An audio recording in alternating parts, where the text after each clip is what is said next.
Baiklah, assalamualaikum warahmatullahi wabarakatuh. Di sini saya Rahmat Mulyadi. Nah, pada video kali ini saya akan menampilkan metode koreksi parsial menggunakan SPSS, dan di sini saya menggunakan SPSS statistik 25. Jadi langsung masuk ke SPSS-nya.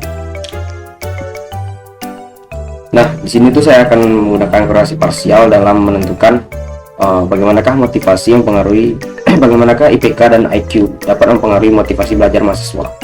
Jadi di sini kan kita masukkan variabelnya, dan sebelum itu kalian harus tahu juga ada data view di sini dan juga ada variabel view. Nah, di sini ada dua buah kan.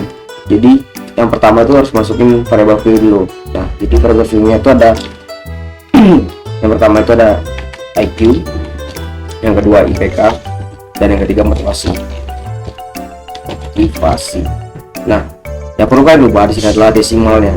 Jadi desimal IQ akan kita buat jadi 0, sedangkan IPK akan kita tetap jadikan 2, dan sedangkan motivasi akan kita buat jadi 0 juga. Dalam label ini kita harus buat nama labelnya yaitu IQ dengan IQ, IPK dengan IPK, dan juga motivasi demikian. Nah, di dalam measure kita harus ubah jadi scale. Nah, setelah kita ubah jadi scale, kita kembali ke data view. Nah, ketika kita ingin menggunakan, tentunya kita harus memiliki data juga kan. Nah, di sini saya sudah memiliki datanya di dalam Excel. Nah, ini data yang akan saya gunakan. Kita blok dan copy ke dalam SPSS. Nah, kita blok lagi di sini. Kita pastekan. Nah, setelah terpastekan, setelah ini kita akan menganalisis dari korelasi parsialnya menggunakan analis. Jika ada korelasi, nah kita ambil parsial. Nah, di sini kalian harus masukkan IQ dan IPK, ini IPK ini, ke kolom variabel. Sedangkan motivasi adalah sebagai variabel kontrolnya. Jadi kita masukkan ke control import. Setelah itu, sebelum kita melakukan oke, kita masuk ke options. Nah, di sini kalian harus mengklik means and standard deviation, dan juga zero order correlation. Dan di sini kalian ubah menjadi execute case pairwise. Continue, oke. Nah, di sini kan terdapat hasilnya. Nah, ini adalah variabelnya. Yang di dalam kolom pertama ini adalah variabel IQ dan juga IPK dan motivasi. Ini adalah variabel-variabel yang belum dikontrol. Sedangkan yang di bawah IQ dan IPK sudah dikontrol oleh motivasi. Nah, sedangkan di sini korelasinya masih 0,832. Dan ini masih tinggi, sedangkan yang di bawah ada 0,626 dan juga 0,626. Jadi terdapat korelasi yang kuat antara IQ dan IPK yang dapat mempengaruhi motivasi belajar seseorang atau mahasiswa. Oke, baiklah. Nah, sebelumnya tuh saya sudah melakukan metode korelasi parsial di SPSS. Nah, kali ini saya akan mencoba untuk menggunakan metode korelasi berganda di SPSS. Nah, kita langsung masuk aja ke SPSS-nya.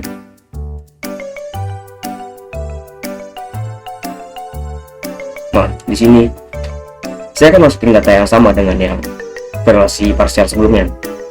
Jadi kita ketikkan di sini, kita ambil dulu variabel view, lalu ketikkan IQ, IPK, dan juga motivasi tentunya.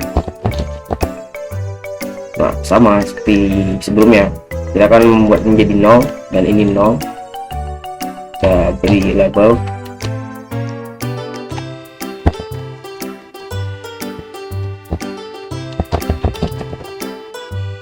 Nah, di sini kita tukar jadi scale. Oke, kita masuk data view-nya. Kita ambil datanya, copy,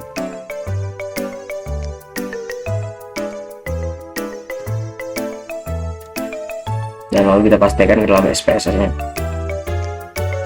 Nah, setelah datanya kita kopikan, jadi kita ambil analyze di sini, kita ambil regression, ini juga linear. Nah, di sini IQ dan IPK kita masukkan ke dalam variabel independen, sedangkan motivasi kita masukkan ke dalam dependen. Nah, Sebelum kita menekan OK, kita harus setting dulu di sini. Kita hidupkan R square change-nya. Nah, setelah itu baru kita continue dan kita OK kan. Nah, di sini kita dapati datanya, analisisnya dari model regresi linear ini atau korelasi berganda.